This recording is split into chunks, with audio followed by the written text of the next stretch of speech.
उत्साह में आज हम लोग यहाँ पर एकत्रित हैं।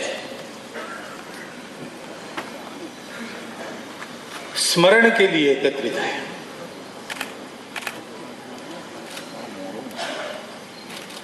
हमारे अपने बीच हमारे साथी बनकर रहने वाले, हमारे साथ खेलने वाले, बोलने वाले, ऐसे दो सगे भाई युवकों ने एक भव्य लक्ष्य के लिए अपना प्राणार्पण किया। उनके उस प्राणार्पण का हम स्मरण करते हैं।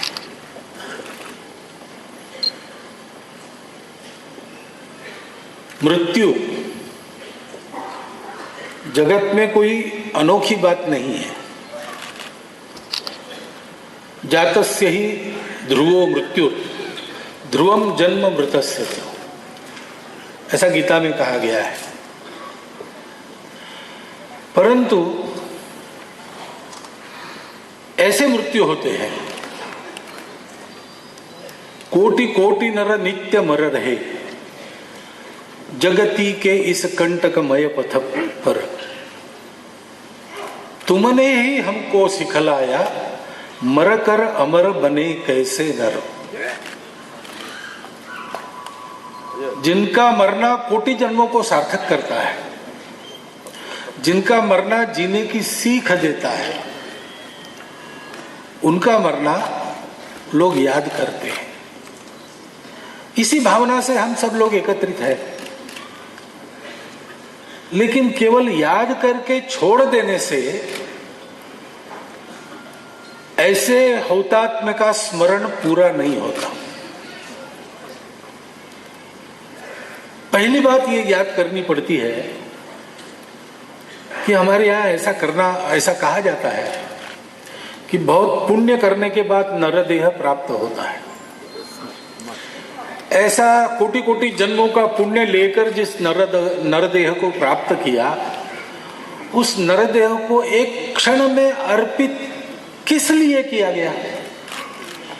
कौन सी ऐसी वह भव्य बात है जिसके लिए इतने प्रयासों के बाद मिला हुआ ये मनुष्य जीवन हम ऐसा फेंक देते हैं? भगवान से प्रार्थना करते हैं, मुझे तोड़ देना वनमाली,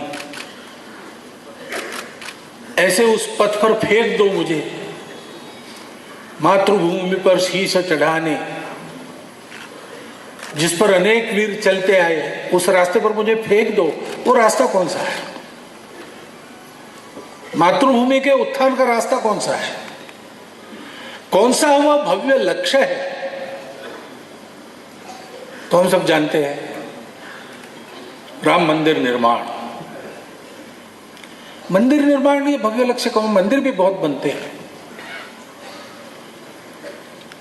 लेकिन ये मंदिर निर्माण का प्रश्न नहीं है। ये जन्मभूमि है। मंदिर तो बहुत हो सकते हैं, कहीं भी हो सकते हैं,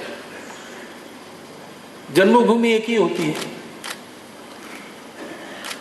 और ये जन्मभूमि उसकी है जो हमारे देश की मर्यादा का प्रतीक है।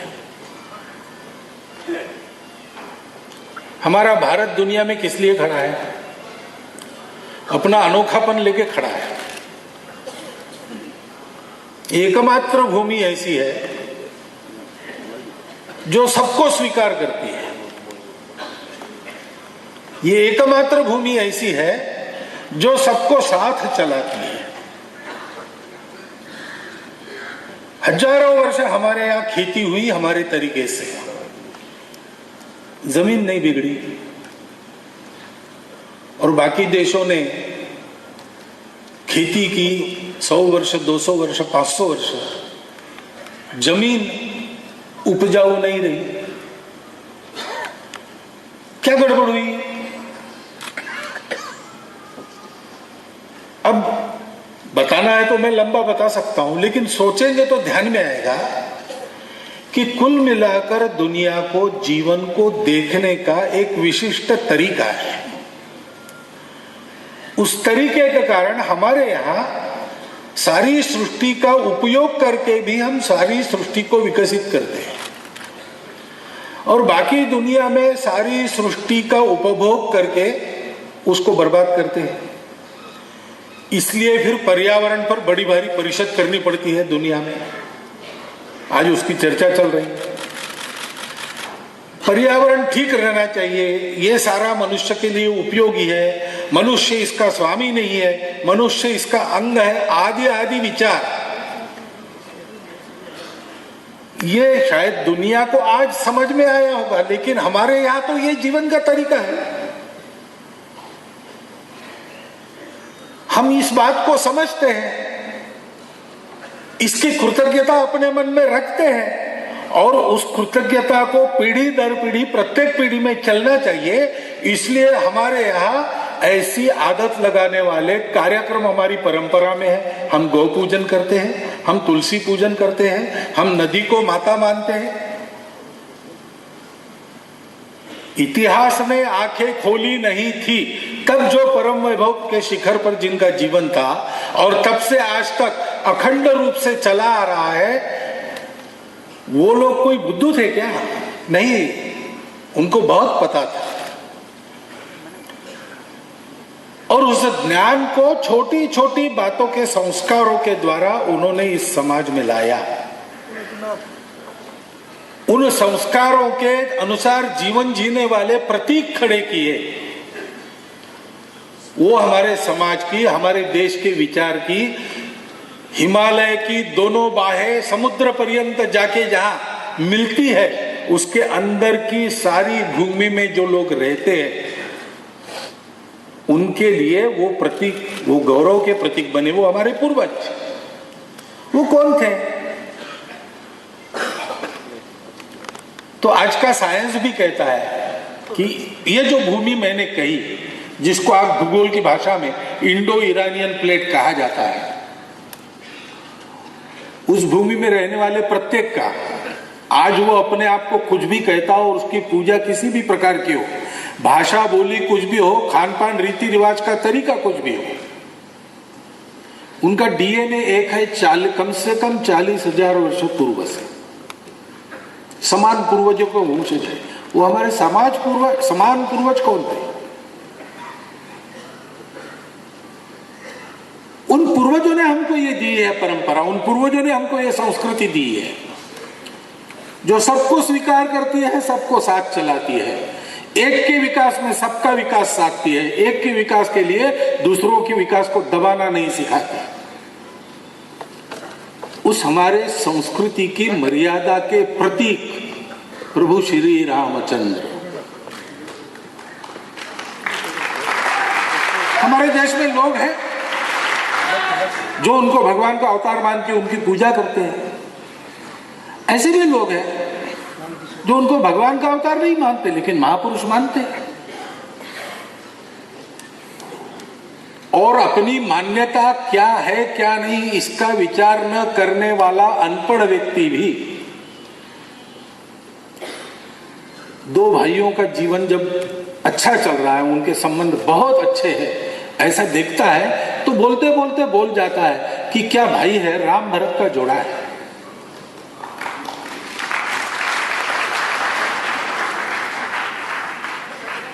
ये हमारी मान्यता है। हम स्वतंत्र हुए, अब हम स्वतंत्र हैं, हमारे यहां विदेशी राज्यकर्ता नहीं है। हम अपने राज्यों को चलाते हैं, हम अपने देश को चलाते हैं। चलाने वालों में विविधता है, किसी की पूजा कुछ है, किसी की पूजा कुछ है। देश में जीने वालों में सब प्रकार की विविधता है, लेकिन विविधता में एकता लेकर चलने की बात हमेशा होती है। और मोटा मोटी वैसे ही चल रहा है, इतने सारे कलह होते हैं, झगड़े होते हैं, सब होते हैं, फिर भी देश टूटता नहीं, देश चल रहा है। यह विविधता में एकता सिखाने वाली संस्कृति कौन सी है? उस संस्कृति के प्रतीक हमारे गौरव है और वो प्रतीक है प्रभु श्री राम। ये संस्कृति हमारे देश की पहचान है। भारत यानी ये संस्कृति। उस संस्कृति को अनेक नामों से जाना जाता है। हम इसको हिंदू संस्कृति कहते हैं, लेकिन लोग हैं जिनको हिंदू शब्दों से परहेज रहता है। वो कहते भारतीय संस्कृति है। ठीक है, भारतीय है। भौगोलिक भारत तो छोटा बड़ा होता रहा है, लेकिन आप जब भारतीय संस्कृति कहते हैं तब आप उसी संस्कृति की बात कर रहे हो और आपके मन में उस समय का वही भारत है, ये हम जानते हैं, इसलिए भारतीय कहना है। कहो, कुछ लोग कहते हैं ये श्रेष्ठ सुसंस्कृत मानव बनाने वाली थी, इसलिए आर्य संस्कृति है। हाँ, वो भी एक नाम है। हमारी प्राचीन सनातन संस्कृति, नाम नहीं बताते, हमारी प्राचीन सनातन संस्कृति ऐसा कहते हैं। यही निर्देश होता है। और जरा अपने आप को पढ़े लिखे वगैरह मानने वाले लोग इसको इंडिक कहते हैं, इंडिक संस्कृति। मतलब एक ही है। उसके प्रतीक कौन है, उसके गौरव पुरुष कौन है? उसके गौरव पुरुष राम है, और इसलिए उनको मर्यादा पुरुषोत्तम कहा गया है। जीवन में हर बात की मर्यादा होती है, अतिवादिता किसी बात की नहीं चलती। अतिवादिता से सद्गुणों की भी विकृति हो जाती है, और इसलिए हर बात की मर्यादा सिखाना। तथागत बुद्ध कहते हैं कि धर्म कभी किसी एक्सट्रीमिज्म पर नहीं जाता, सिरे का विचार नहीं करता। धर्म इधर की बात छोड़ता है, उधर की बात छोड़ता है, बीच का रास्ता निकालता है, मध्यम मार्ग है। धर्म की भी ये मर्यादा है। अपने जीवन से इन सारी मर्यादाओं को सिखाने वाले मर्यादा पुरुषोत्तम राम हमारी पहचान के प्रतीक है। हमारी सबकी एक पहचान है, साझी पहचान है। उस पहचान को हम समझकर चले, ऐसा स्वतंत्र भारत का नवनिर्मित यानी उस समय हमको दिया गया 26 जनवरी 1952, वो संविधान भी कहता है इमोशनल इंटीग्रेशन वो आना चाहिए। इंटीग्रेशन के पीछे इमोशन कौन सा है? वो इमोशन यही है। बाकी सब बातें अलग अलग होने पर भी सब अलगाव का, विविधता का स्वीकार है, और सब विविधताओं को सुरक्षित, प्रतिष्ठित, सम्मानित रखकर साथ चलाना है। ये आकांक्षा लेकर जिस देश ने अपना जीवन दुनिया में खड़ा किया और समय समय पर दुनिया को भी ये तरीका दिया, वो हमारा भारत देश, उसकी यही पहचान, उस पहचान के प्रतीक श्री राम। हम कहे वही ठीक है, उसी को मानो, और हमारा मानेंगे उनकी हम रक्षा करेंगे, नहीं मानेंगे उनको समाप्त करेंगे। ये जो तरीका है, मैं आईसिस की बात नहीं कर रहा हूं, मैं रावण की बात कर रहा हूं। रावण राक्षस था, उसका अर्थ ये वयम रक्षा हम, जो हमारी मानेंगे उनको हम, और हम कहेंगे वैसे ही सबको चलना पड़ेगा। तो अपने देश के विभिन्न स्तर के लोगों को एकत्रित करके भगवान राम ने इसका विरोध किया, इसके लिए युद्ध करना पड़ा, युद्ध किया, और ऐसे दुष्ट विचार को यहां से निकाल दिया। दुनिया में सब लोग निर्भय हो गए। राम ने युद्ध किया, लेकिन युद्ध किस लिए किया? कि सब लोग अपनी अपनी विशिष्टता लेकर चले, अपने अपने तरीके से चले, किसी को अपने सुरक्षा का खतरा पैदा नहीं होना चाहिए। ये हमारी परंपरा है, उसके प्रतीक राम है। अब हम स्वतंत्र हैं। विदेशी शासक आए, उनको हमारे प्रतीकों की चिंता नहीं थी। अयोध्या में कौन सा मंदिर है इसकी चिंता करने की जरूरत ही नहीं थी उनको तो यहां से जो लूटना था लूट रहे थे। लेकिन उनके ध्यान में आया कि हम बाकी राष्ट्र जैसे किसी स्वार्थ के लिए एकत्रित होकर राष्ट्र के लिए जीवन जीते हैं, वैसा ये राष्ट्र नहीं है। ये एक सांस्कृतिक आदर्शों के लिए जीवन जीने वाला है, और जब तक उसके आदर्शों की अवहेलना हम नहीं करते और उसको ये नहीं सिखाते कि देखो हमारा राज्य अब ऐसा है कि चाहे जैसी मनमानी करके हम तुम्हारे प्रतीकों को मिटा सकते, तुम कुछ नहीं कर सकते, तब तक इनका नीति धैर्य टूटता नहीं है, और तब तक हमारा राज्य यहाँ पे निरपवाद रूप से नहीं चलेगा। तब तब उन्होंने खोज खोज कर ऐसे प्रतीकों की विडंबना की। ठीक है, उस समय हम कमजोर थे, उस समय हमारा दुर्भाग्य चल रहा था, उस समय हमारी बुद्धि फिर गई थी, जो भी है कारण, ये सब हमको झेलना पड़ा। लेकिन धीरे धीरे जागृति आई है, अनेक महापुरुषों ने काम किया। खंडित क्यों न हो, लेकिन एक स्वतंत्र देश के नाते हम अस्तित्व में आए।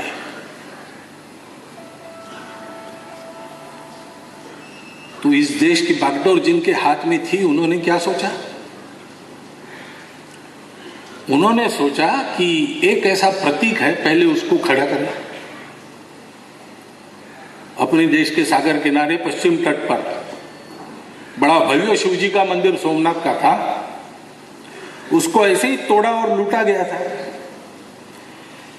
इसलिए नहीं कि वही एकमात्र मंदिर था जिसमें पूरे भारत की संपत्ति भरी थी, इसलिए नहीं, था बहुत संपन्न, लेकिन इसलिए कि बार बार उसको तोड़कर इस देश के समाज को ये कहा जाए कि तुम कुछ नहीं कर सकते, हम अपनी मनमानी करेंगे, तुमको सुरक्षित होना है तो हमारे पास आ जाओ, हमारे तलवार के नीचे तुम जियो, हमारे गुलाम बनकर रहो। बार बार तोड़ा गया, बार बार बनाया गया, फिर से तोड़ा गया।